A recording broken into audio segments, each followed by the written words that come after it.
السلام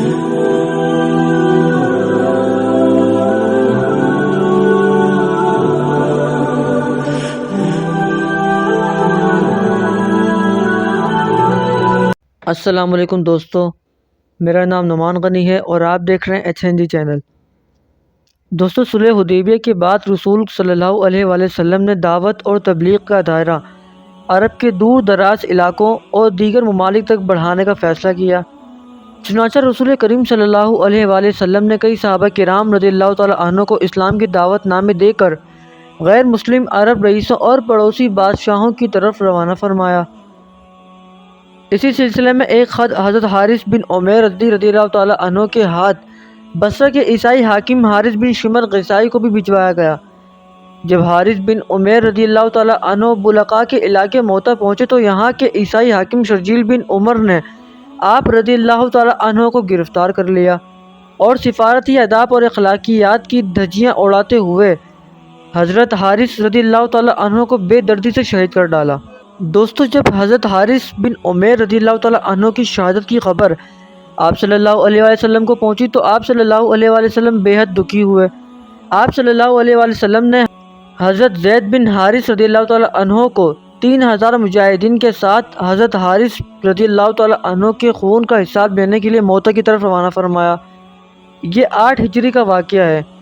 دوستو، لشکر روانہ فرماتے ہوئے آپ صلی اللہ علیہ وآلہ وسلم نے ہدایت فرمائی کہ اگر دشمن سے لڑتے ہوئے زید رضی اللہ تعالیٰ عنہ شہید ہو جائیں تو لشکر اسلام حضرت جعفر بن ابی طالب رضی اللہ تعالیٰ عنہ کی زیر قیادت لڑیں۔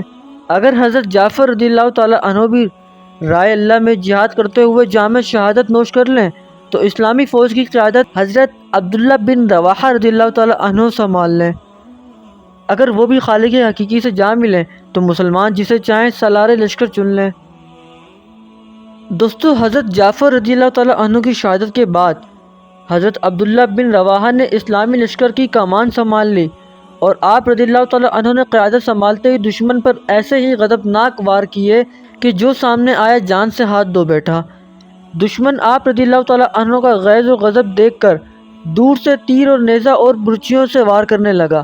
اسی دوران ایک کافر کی پھینکی ہوئی برچی آپ رضی اللہ تعالیٰ عنہ کے سینے میں لگی اور یوں اسلامی لشکر کا 30 سپہ سالار بھی رتبہ شہادت پر فائز ہوا۔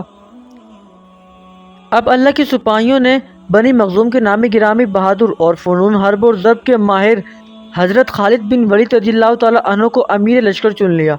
اپنی آنکھوں کے سامنے رسول اللہ صلی اللہ علیہ وآلہ وسلم کے منتخب کردہ 3 سپہ سالاروں کی شہادت نے آپ رضی اللہ تعالیٰ عنہ کو اس قدر مشتعل کر دیا تھا کہ آپ رضی اللہ تعالیٰ عنہ دشمن کی تعداد کو خاطر میں نہ لاتے ہوئے ہر قسم کی احتیاط بالائے طاق رکھتے ہوئے دشمن پر ٹوٹ پڑے۔ دشمن جائے پناہ ڈھونڈنے لگا، جو سامنے آئے جان سے گیا۔ آپ رضی اللہ تعالیٰ عنہ کے غیظ و غضب، زور بازو اور حملے کی شدت کا اندازہ اس بات سے لگایا جا سکتا ہے کہ آپ رضی اللہ تعالیٰ عنہ نے اس روز لڑتے لڑتے دشمن پر 9 تلواریں توڑی۔ 10ویں تلوار نے اس روز لڑائی کے اختتام تک آپ رضی اللہ تعالیٰ عنہ کا ساتھ نبھایا۔ اگلے روز حضرت خالد بن ولید رضی اللہ تعالیٰ عنہ نے ایک حیرت انگیز جنگی چال چلی۔ ایک روز قبل جو مجاہدین اگلی صفوں میں لڑ رہے تھے انہیں پیچھے لے گئے، دونوں بازوؤں پر لڑنے والے سپاہیوں کو بھی باہم بدل دیا۔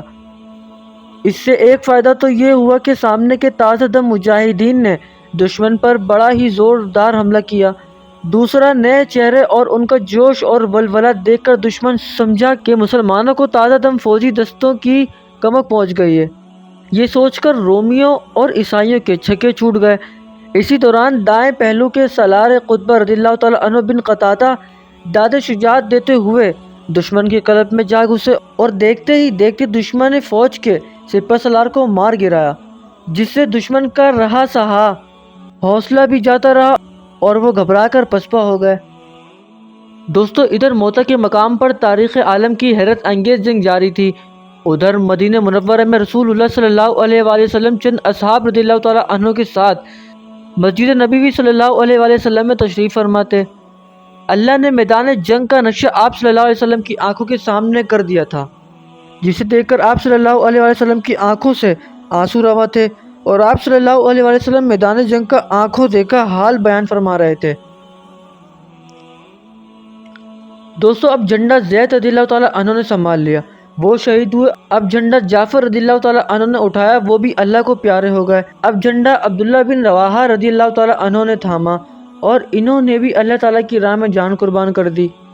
آپ صلی اللہ علیہ وآلہ وسلم ایک لمحہ کو رکے اور فرمایا، اب جھنڈا اٹھایا اللہ کی تلواروں میں سے ایک تلوار نے اور اس کو فتح حاصل ہوئی۔